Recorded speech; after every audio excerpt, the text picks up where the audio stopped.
Tá? Espero que todos vocês estejam bem nessa manhã de sexta-feira. E muito obrigado por estar disponibilizando o tempo de vocês para estarem presentes nessa nossa aula de hoje. Então, pessoal, o que nós iremos estudar nessa aula de hoje? É referente ao produto de solubilidade. Foi o conteúdo que ficou faltando para a gente finalizar toda a etapa de equilíbrio químico. Então, vamos estudar o produto de solubilidade, que é o KPS, que é muito importante para a vida, principalmente a vida marinha, que eu coloquei uns exemplos aqui do lado de conchas. E essas conchas, elas são formadas por sais que apresentam uma baixa solubilidade na água do mar. Por isso que ocorre a formação dessas conchas. No entanto, quando ocorre uma alteração no meio, principalmente quando o meio começa a ficar um pouco mais ácido, essas conchas começam a ser dissolvidas, ou seja, vai ocorrendo alteração do equilíbrio químico, e ao invés de formar o sal que está constituindo essas conchas vão se transformando nos íons, e assim consegue se solubilizar em água. E isso é prejudicial ao meio ambiente. Não sei se vocês já estiveram cientes que algumas reportagens que em Recife, principalmente, está ocorrendo alteração no ambiente marinho, e está fazendo com que os corais, eles tendem a se transformar em íons, ou seja, perder o carbonato de cálcio. Então, veja que é importante o estudo de equilíbrio químico para a relação do meio ambiente. Vamos estudar ainda o coeficiente de solubilidade, vamos revisar essa parte de coeficiente de solubilidade que já estudamos em soluções, no início do nosso curso de Físico-Química. Vamos ver o equilíbrio de dissolução e ainda fazer alguns exercícios que é para a gente aplicar o que nós vamos aprender hoje. Então, iniciando, um coeficiente de solubilidade. Relembrando, coeficiente de solubilidade é a quantidade máxima de soluto que é necessária para saturar uma determinada quantidade de solvente, dependendo da temperatura e da pressão. Vimos que o coeficiente de solubilidade, ele depende da pressão e da temperatura, porque se variar a temperatura, o coeficiente também é alterado. Ele pode diminuir, como pode aumentar. Diminuir se for uma dissolução exotérmica e aumentar se for uma dissolução do tipo endotérmica. Já a pressão, ela é mais perceptível quando se trata de gases, porque os gases eles sofrem bastante influência da pressão. Então, consequentemente, seu coeficiente de solubilidade varia em função da pressão. Vamos observar uns exemplos dessas substâncias, na qual... Vou mudar aqui a cor do pincel para verde. Tem-se na primeira coluna as substâncias e na segunda o coeficiente de solubilidade delas em gramas por litro. Observe que foi fornecido a temperatura e o solvente que essas substâncias irão ou estão solubilizadas, que é muito importante dizer a temperatura e também o solvente. Para o cloreto de sódio, nessa temperatura em água, a quantidade máxima que ele consegue se dissolver em 1 litro de água é de 357 gramas.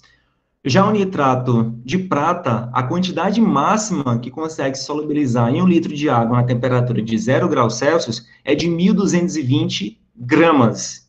Por outro lado, o do sulfato de cálcio é somente 2 gramas. E ainda, do cloreto de prata, o coeficiente de solubilidade dele é de 0,014 gramas por litro. Então, a gente consegue perceber que no cloreto de prata, a solubilidade dele em água é muito baixa. E é exatamente dessas substâncias que têm baixa solubilidade em água é que se estuda o produto de solubilidade. E são essas que vamos ver agora. Só relembrando também um fato. O coeficiente de solubilidade, ele também é importante para nos indicar se a solução ela está insaturada, saturada e supersaturada. Vocês sabem o significado, ainda lembram, recordem o significado de solução saturada, insaturada ou supersaturada? Se for pelo chat, eu não estou conseguindo ver, tá, pessoal? Gostaria que fosse pelo áudio, por favor. Quando a quantidade máxima de soluto está igual do coeficiente de solubilidade, então a solução ela está saturada. Se a quantidade de soluto ela estiver abaixo do coeficiente de solubilidade, então a solução é classificada como insaturada. E quando a quantidade de soluto está acima do coeficiente de solubilidade, a solução é chamada de supersaturada. Tanto a solução insaturada quanto a insaturada, elas são soluções chamadas de soluções estáveis. Já a supersaturada é uma solução instável, porque qualquer perturbação no sistema já provoca a precipitação do excesso de soluto na solução, ou seja, vai formar um sistema heterogêneo. Então, ocorre uma perturbação no sistema, começa a precipitar a parte do soluto que está em excesso. Ok. Então, vamos analisar um equilíbrio de dissolução. Vamos utilizar como exemplo o sulfeto ferroso em água. O que a gente observa? Se a gente adicionar o sulfeto ferroso em água, vou mudar aqui a cor do pincel para... Qual cor fica melhor? Veja. É uma coloração hipotética. Vamos supor que foi adicionado sulfeto de ferro em água. Sulfeto ferroso em água. Quando for adicionado em água, o que vai acontecer? Parte do sulfeto ferroso sólido vai começar a se dissolver em água, ou seja, vai ter um aumento na taxa de desenvolvimento de dissolução. Vai começar a formar os íons, que vai ser o íon Fe2+, e o íon sulfeto, que é o S2-. Mas à medida que essa solução, ou essa dissolução for acontecendo, uma reação inversa também vai acontecer, ou seja, a precipitação do sulfeto ferroso. Então, começa a aumentar também a taxa de desenvolvimento de precipitação. Relembrando, o que é a taxa de desenvolvimento? Aqui comumente é chamado de velocidade de uma reação química, então velocidade da dissolução. Só que o termo, para não confundir com a física, utilizamos o termo de taxa de desenvolvimento. Então, novamente, quando o soluto é adicionado na água, ele vai começar a se dissolver e vai acontecer uma dissociação dos íons, porque o sal é um composto iônico.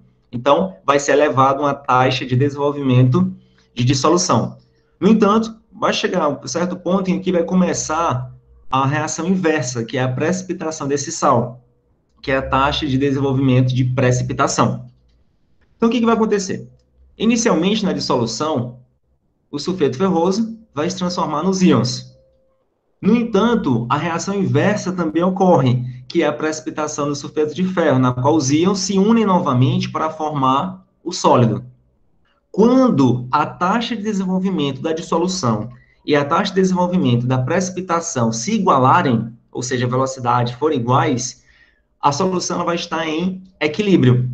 Então, podemos representar da seguinte forma: o sólido, sulfeto ferroso, produzindo os íons, e também o contrário, os íons formando o sal, sulfeto ferroso. Então, veja que exatamente esse equilíbrio de substâncias ou de eletrólitos que apresentam a baixa solubilidade em água é que a gente pode estudar o produto de solubilidade.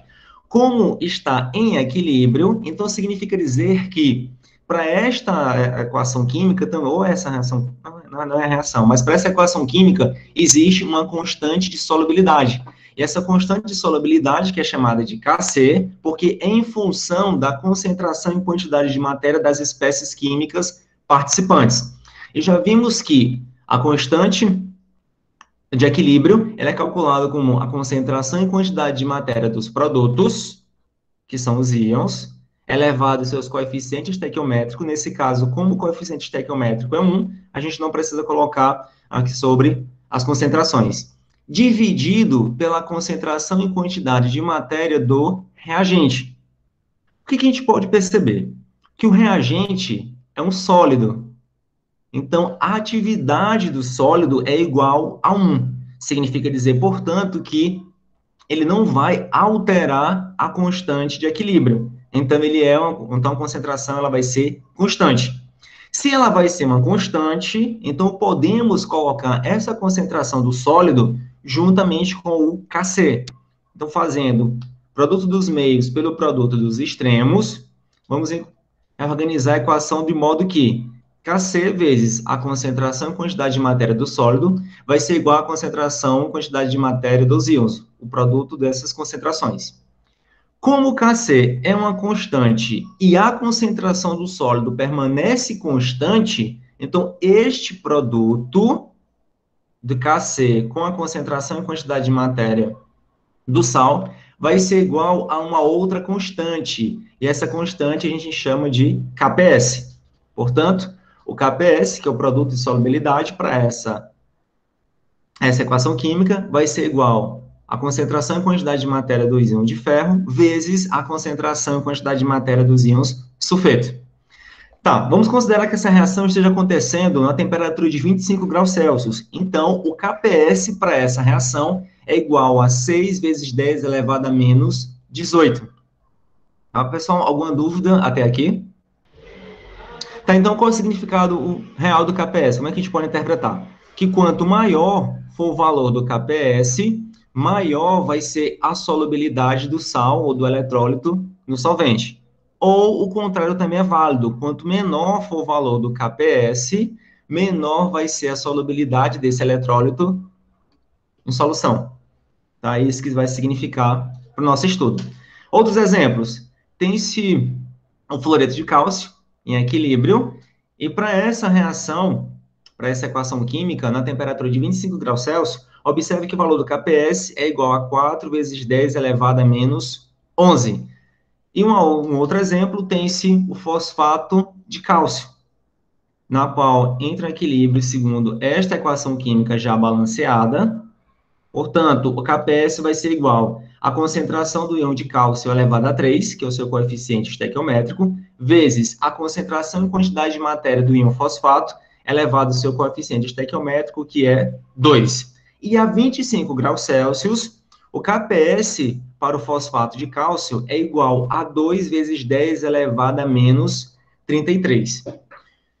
A constante Kps, ela apresenta unidades, só que a gente costuma não trabalhar com essas unidades, tá? Mas elas apresentam algumas unidades, apresentam unidade.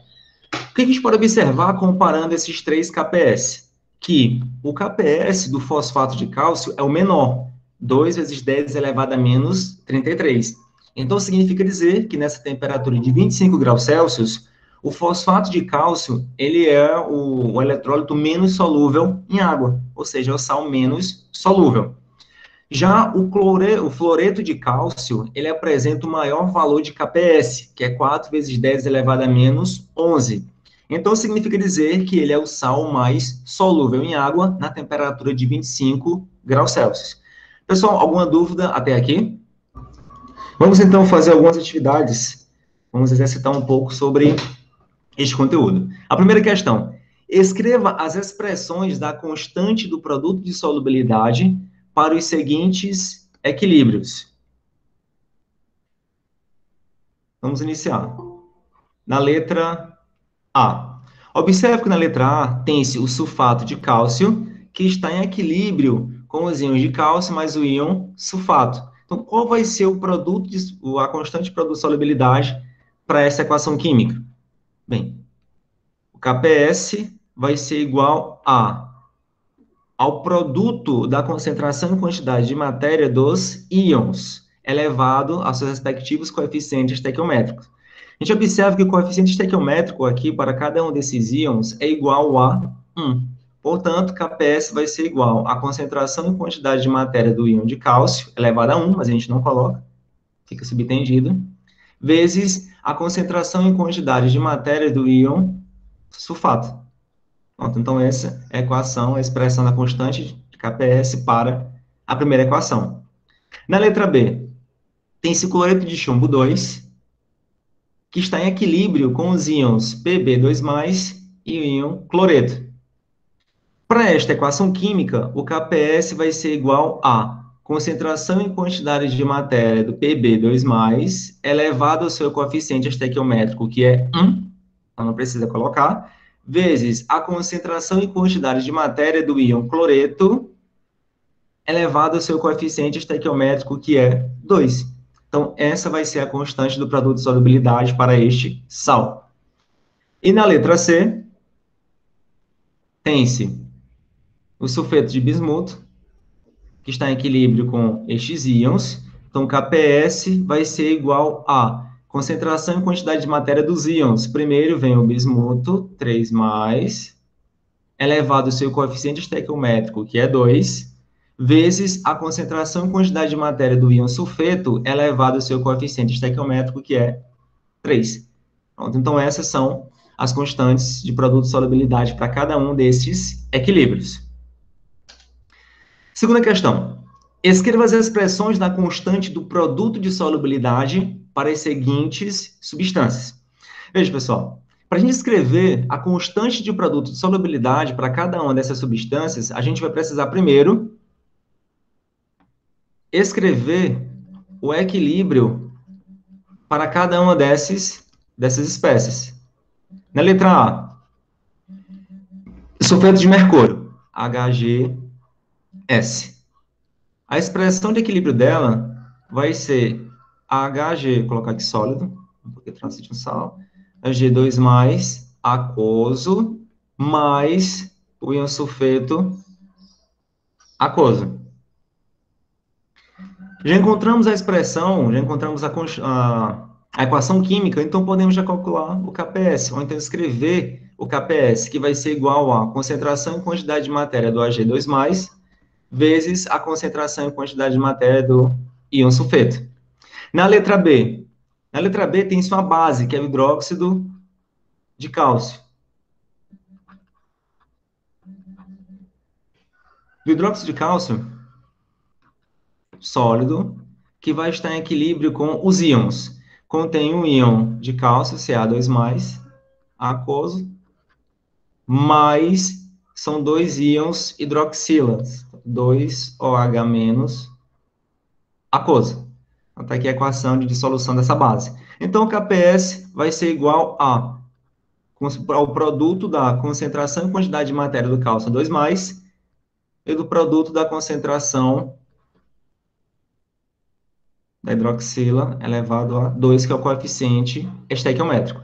E na letra C, que é para outra base, que é o hidróxido de ferro 3, tem-se a seguinte equação, FeOH3 sólido, que ao entrar em contato com a água, vai sofrer uma dissociação, formando os íons Fe3+, aquoso, mais 3 íons hidroxilas.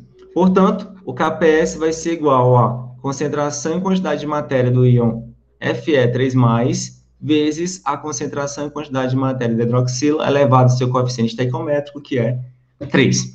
Então, veja, pessoal, para a gente escrever a constante de produto de solubilidade, a gente vai utilizar somente a concentração dos íons que estão participando. É interessante também observar que esses equilíbrios químicos que a gente está estudando nesse momento, trata-se de equilíbrio heterogêneo. Por que um equilíbrio heterogêneo? Porque no sistema contém 2 fases, que é a fase sólida, onde tem-se o sal, que vai estar presente no fundo do recipiente, e ainda a fase aquosa, que é onde vai conter os íons. Então, é um equilíbrio do tipo heterogêneo. Alguma dúvida, pessoal, até aqui?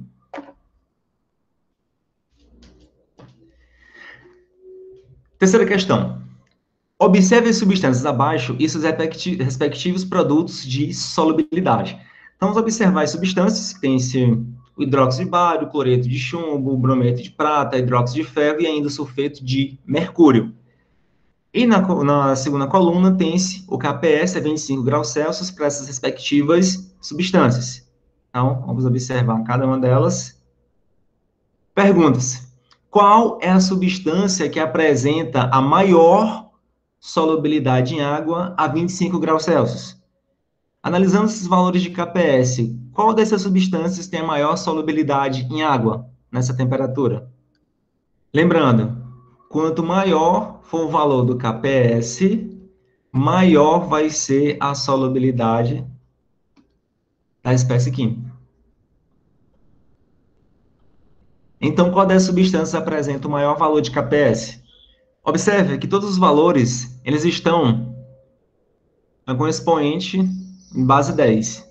Tá? Tem esses valores numéricos aqui no início, tá? Que variam, vai de 1,3 até 4,9, mas tem-se nesse valor exponencial de base 10. E é exatamente nele que a gente vai focar inicialmente. Observe, do hidróxido de bário é 10 elevado a menos 2, do cloreto de chumbo, 10 elevado a menos 5, brometo de prata, 10 elevado a menos 13, do hidróxido de ferro 3, 10 elevado a menos 39, e do sulfeto de mercúrio, 10 elevado a menos 53. Analisando essa notação científica, qual deles é maior? 10 elevado a menos 2. Pronto, 10 elevado a menos 2. Muito bem. Então, se o hidróxido de bário apresenta apresenta o maior produto de solubilidade, então a substância mais solúvel em água nessa temperatura vai ser vai ser o hidróxido de bário. Resposta correta é a letra D. Tá? Quanto maior o KPS, maior vai ser a solubilidade. Questão 4. Em determinada temperatura, a solubilidade do sulfato de prata em água é 2 vezes 10 elevado a menos 2 mol por litro. Qual o valor do produto de solubilidade, que é o KPS, desse sal à mesma temperatura? Como é que a gente vai responder essa questão? Qual vai ser o raciocínio que a gente vai utilizar, pessoal? Ele falou que trata-se da solubilidade do sulfato de prata. Ag+, mais íon sulfato, SO4, 2, menos. Então, o 2 vem subscrito para a prata e o 1 vem subscrito para o íon sulfato. Então, a fórmula do sal vai ser Ag2SO4. Portanto, agora vamos escrever a equação de dissolução para este sal. Então, Ag2SO4 sólido, ao entrar em contato com a água e ficar em equilíbrio, com os íons Ag+, só que são 2 mols de prata, então vai ser 2 mols de íon formado. Mais 1 mol do íon sulfato. A solubilidade de sulfato de prata é de 2 vezes 10 elevado a menos 2 mol por litro. Então, 2 vezes 10 elevado a menos 2 mol por litro. O que a gente pode observar? Que nesta equação química, que já está balanceada, a proporção é de 1 para 2 para 1. O que isso significa dizer? Que se a solubilidade do sal é de 2 vezes 10 elevado a menos 2 mol por litro, então a concentração e quantidade de matéria do íon de prata vai ser 2 vezes essa concentração. Então, 2 vezes 2 vezes 10 elevado a menos 2 mol por litro. E a concentração e quantidade de matéria do íon sulfato vai ser a mesma do sulfato de prata, porque está de 1 para 1. Então, 2 vezes 10 elevado a menos 2 mol por litro. Em equilíbrio, aqui vai ser 4 vezes 10 elevado a menos 2, e aqui permanece o mesmo valor. Então, qual vai ser o valor de KPS? KPS vai ser igual a concentração e quantidade de matéria do Ag+, ao quadrado, vezes a concentração e quantidade de matéria do íon sulfato, que vai ser igual a concentração e quantidade de matéria da prata, 4 vezes 10 elevado a menos 2, ao quadrado, vezes a concentração do íon sulfato, que é 2 vezes 10 elevado a menos 2. Então, KPS vai ser igual a 4 ao quadrado é igual a 4 ao quadrado, 4 elevado a 2 é igual a 16 vezes 10 elevado a menos 4 vezes 2 vezes 10 elevado a menos 2. Muito bem. Se a gente for reorganizar esta... Deixa eu multiplicar logo, ficar melhor. 16 vezes 2... Vou colocar aqui do lado. Espaço não deu. Então, KPS vai ser igual a 16 vezes 2, 32, vezes 10 elevado a... 10 elevado a menos 4 vezes 10 elevado a menos 2 vai ser 10 elevado a menos 6. Portanto, o KPS vai ser igual a 3,2 vezes 10 elevado a menos 5. Alguma dúvida, pessoal, aqui na quarta questão?